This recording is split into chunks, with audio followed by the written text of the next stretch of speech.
Using technology is important, I think, especially for first-year students, because it is something that they're familiar with. That in their own lives and in their former school lives, they have used technology, and to come to a university of technology, it may in fact be a little disconcerting if we just tend to be a chalk and talk environment. So I think above anything else, it probably is to say that we're modern, we're with it. Our first year lectures are very large. This semester we have 1,700 students spread across 4 lectures.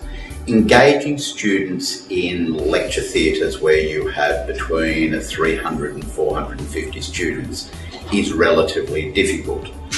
One of the ways to do it is to actually use the technology associated with it to get them in some way involved.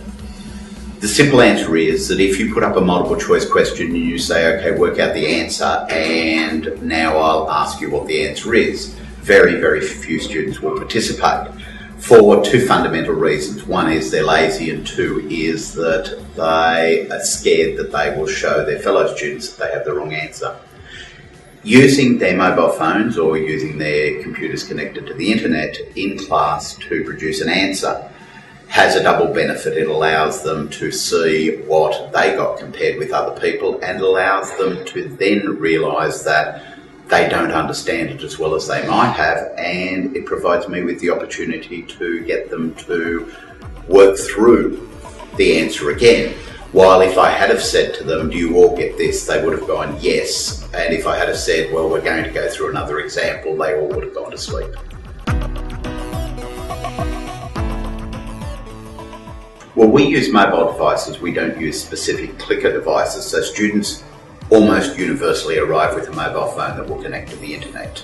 And as such, they don't need to be reminded to bring it to class. There is no distribution needed, there is no collection needed, there is no extra technology needed, apart from embedding it within my lecture.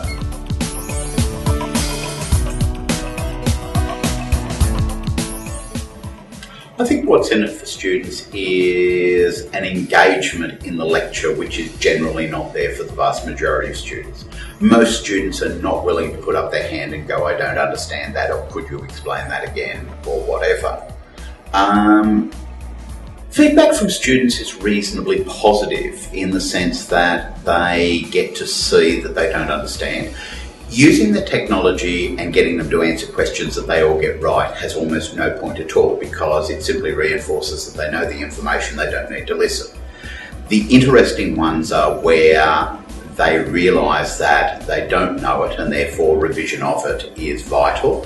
Or alternatively, I use it in a broader sense. For instance, at the beginning of the semester I asked students, why are they doing accounting? And the students who reply and say, well, I hate accounting, there's no point. I'm then able to focus on those guys and say, well, how are you going to pass this subject? If you hate it, you're almost certainly doing it because it's compulsory. You need to pass it to get your degree. So I need to change in attitude, or otherwise it's not going to work. And so hopefully I engage some of the students who would have just gone through, hated it, failed it, and come back again, to hate it, to fail it, to come back again.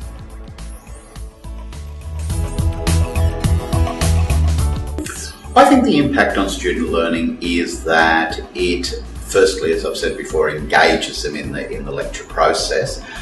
I also think it has an impact in the fact that they can see that they're not the only person in the entire room who doesn't understand.